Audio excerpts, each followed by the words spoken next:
Thank y'all for coming out tonight, and let's dive into who I was choosing to talk about tonight. J. Robert Oppenheimer, perhaps one of the most influential scientists of the 1900s, is who I've chosen to talk about. His work in physics has been revolutionary, and his work will forever be perhaps some of the greatest scientific developments of the 1900s, rather. He was born in 1904 in New York, with his father being just a textiles merchant. From there, he got a degree from Harvard University, and that was in a physics degree. Then he began to teach at the CIT, California Institute of Technology.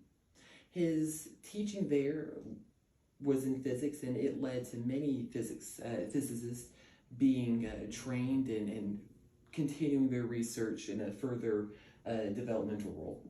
However, come 1930s, with his interest in politics began, and there was a civil war raging in Spain. He began to take some interest in there and sided with the communists at the time. While he himself never joined the Communist Party, he sided with their opinions and their views on that particular instance. Rather than when Hitler began to rise to power and begin to create his domain of terror, he began to reevaluate his politics, and once the news was released of Joseph Stalin's mistreatment of scientists, he withdrew from the Communist Party and alienated his old allies. He wanted no part of his old life with them, and took the viewpoint of a rather diplomatic and democratic politics system. With the rise of Hitler being on the prowess, other scientists like Albert Einstein, Enrico Fermi, and Eugene Wigner all went to the US government and created together the Manhattan Project. With Robert Oppenheimer's help, they were able to develop a nuclear weapon before the Germans and before the Russians were able to. An interesting fact is that while the Germans were also developing the nuclear weapon, in 1949, after the initial dropping on Hiroshima and Nagasaki, the Russians also dropped their own form of nuclear weapons, meaning they've been developing this all along. On July 16th, however, on 1945, that was the first atomic detonation in the world. On that day, life forever changed. Culture was changed. The course of the human society was changed. Songs were written about nuclear warfare, and books and theories and games have been developed, and it has become a part of our culture. The Cold War was incredibly influential on the course of the human race. Further from July 16, 1945, in October of that same year, Robert Oppenheimer had actually retired from the Manhattan Project.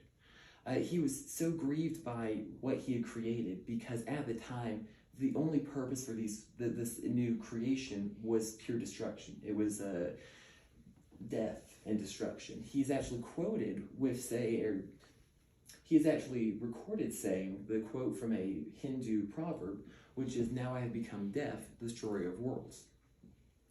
His work, while it was revolutionary, after he retired in October, in November, when the atomic bombs were dropped on Hiroshima and Nagasaki, and he saw the destruction and devastation, he took a break and went back to teaching. But he found that he could not teach. He couldn't enjoy it anymore.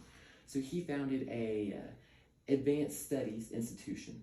And in part of the role of this new studies, it was to further prevent the development of newer atomic weapons. He sensed that since the Germans and the Russians were all working on this, there would be an arms race. And this arms race would not end in any way that would be beneficial to the world. And with his help and a few other scientists, he was able to stall the development of a few nuclear weapons, the hydrogen bomb, thermonuclear warfare, as well as some further advancements in the nuclear bombs.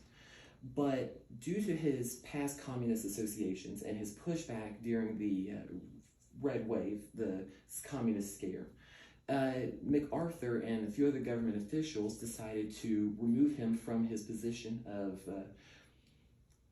nuclear, police. With him gone, many other scientists decided to step up and defend his name and prove that he was not a communist, he was not a traitor to his country in any way, shape, or form. And while he never got to live to see the benefits that his work has created, his students and their students have gone on to do revolutionary work in quantum physics and many other fields. In fact, his development in creating the nuclear bomb has gone miles when it comes to the modern theory of neutron stars and black holes, as well as quantum mechanics and quantum theory. While he is the father of the atomic bomb, he is perhaps the father of the physics that we know today, and he has been perhaps the creator of the modern society that we know and live in today. Thank you.